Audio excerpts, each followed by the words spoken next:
Why am I not able to throw this ball far? Try throwing the ball at an angle of 45 degree. Okay.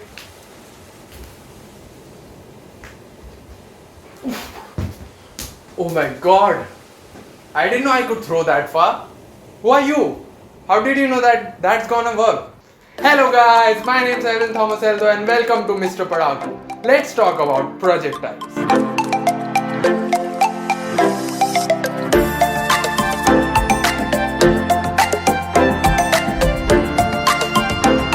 If you like my video, don't forget to hit the like button, and if you like my content and want to support it, consider subscribing. So let's get started. Okay, so what is a projectile? A ball being thrown across the field is a projectile. A bomb being dropped from a plane is a projectile. An eraser being thrown across a classroom is a projectile. So a projectile is any object which is falling under the influence of gravity and has been launched with a particular initial velocity. Now what is projectile motion?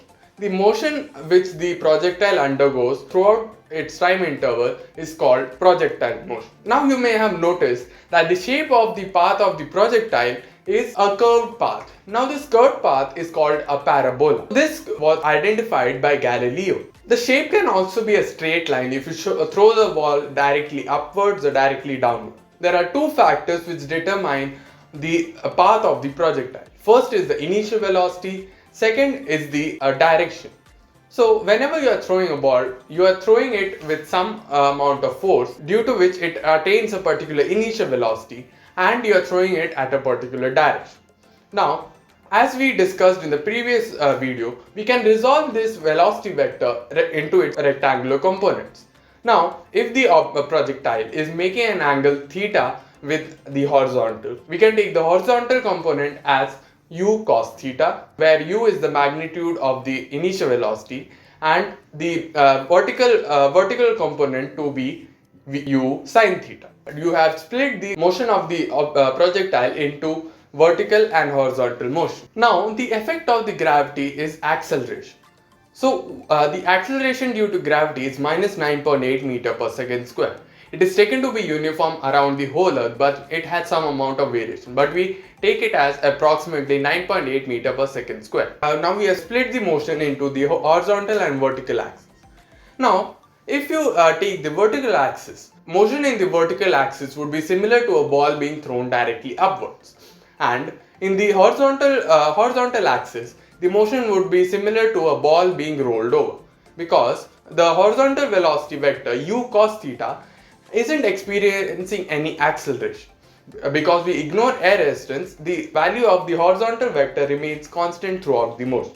But the value of the vertical component changes throughout the path of the projectile. Now, at any point of time, let the time covered be t. So, a horizontal component, let it be Vx. So, Vx would always be equal to u cos theta. But the vertical velocity would change due to acceleration due to gravity. Therefore, the vertical velocity at time t would be u sin theta minus gt.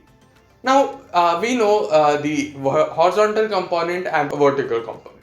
So, can we identify the direction? So, if we divide the vertical velocity with the horizontal velocity, we get tan theta is equal to Vy by Vx. Therefore, theta is equal to tan inverse Vy by Vx. Now, we know the velocity of the object at any point t. Now, can we find an equation for this path? Okay, so the distance traveled in the horizontal axis at time t would be equal to u cos theta t, and the distance traveled in the y-axis would be u sin theta t minus gt square by 2 according to the third equation of motion. Now, if we eliminate t, we get y is equal to u sin theta x upon u cos theta minus g into x square upon 2u square cos square theta. So, if we solve this, we get y is equal to x tan theta minus gx square upon 2u square cos square theta. Now, this is called the equation of the trajectory. So, trajectory is the path it follows. Now, how long does the projectile take to reach its maximum height? Now, at the maximum height, the horizontal velocity would be constant and would be equal to u cos theta. But the vertical velocity becomes 0. So now using this, and applying the first equation of motion, we can say that the final velocity is equal to 0, initial velocity is equal to u cos theta, and acceleration is equal to minus g. Now putting these values, you get time is equal to u sin theta upon g. Now you know how long it takes to reach its maximum height. Now since this path is symmetrical, the time it takes to reach its maximum height is the same as it takes to come back down. So the total time taken for the projectile is equal to t is equal to 2 u sin theta upon g. Now what is the maximum height? Now you know that it takes u sin theta upon g time to reach its maximum height.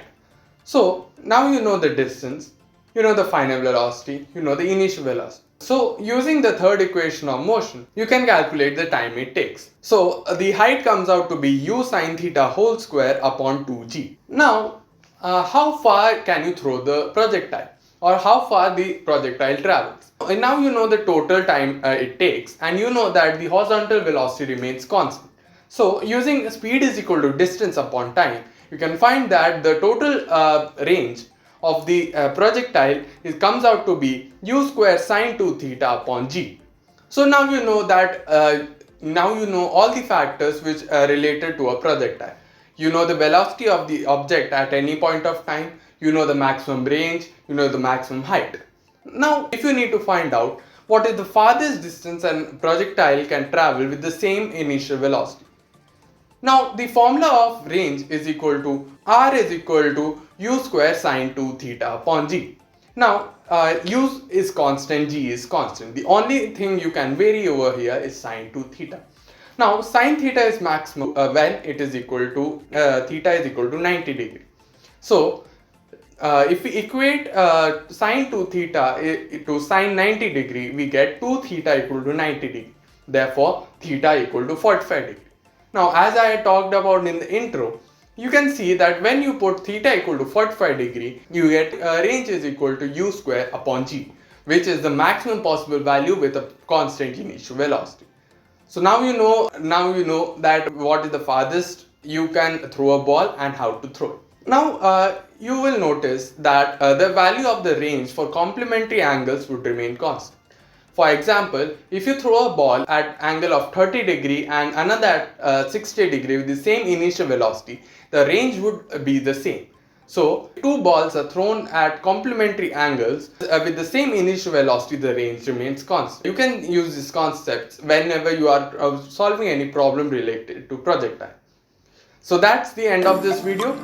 There will be many more videos in this section. If you like this video, don't forget to hit the like button, and if you like my content and want to support it, consider subscribing. Mr. Paragu signing off.